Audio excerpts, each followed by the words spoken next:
Good morning mga anak ko. Good morning, good morning, good morning. Good morning mga anak. Miss na miss ko na kayo mga anak ko. Anak, Joelyn, JC, good morning. Ngayong araw na ito mga bossing ko ay pupunta po si Madam J. Costura.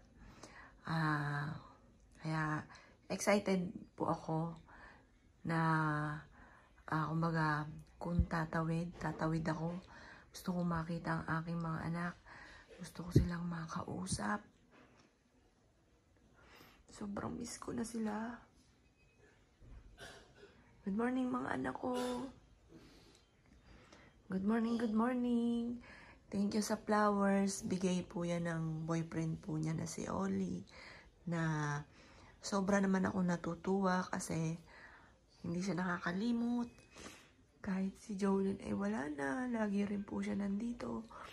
At tutulungan niya din po kami para mas mag-grow yung nasimulan namin nung nabubuhay pa si Joelyn. Na sabon po niya, yung beauty product po niya. Yan, kaya dito sa amin, magsa-sideline ang aking anak. Sabi ko, nawala si Joelyn, siguro kaya ka nakilala para ikaw yung papalit sa kanya. Kasi para silang marketing, kaya pinakuha ko kay Joelyn yung marketing. At mahilig din talaga si Joelyn magnegosyo. Nakita niyo naman po, nag-online po siya, nagbablog. Halos lahat na po, nirakit niya sa pag-online. Nagbebenta rin po sa mga klase niya na kailan ko lang naalaman na ganun kasipag yung anak ko. Ayun po, itutuloy po namin yung gusto po niya. Ayun nga po, wala na talaga sa isipan ko na ituloy kasi kawikaan ko, okay na po ako sa ganito, masaya na ako sa ganito. Kumbaga, ang daming sign at panaginip na parang pinupush po ako. Yan. Tapos syempre, magpapatingin din ako kay J. Costura kung anong sasabihin po niya tungkol po dyan. Hello anak, good morning. Good morning anak ko. Good morning, good morning, good morning. I love you sa inyong dalawa mga anak.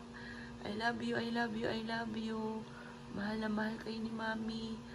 Mahal na mahal ko kayo. Miss na miss ko na kayo. Sobrang miss ko kayo. Sobrang miss ko kayo. Sana nananaginip lang ako. Ang tagal kong magising. Gusto ko panaginip lang ito. Sana hindi tutunay. Sana panaginip lang. Good morning mga anak. I love you.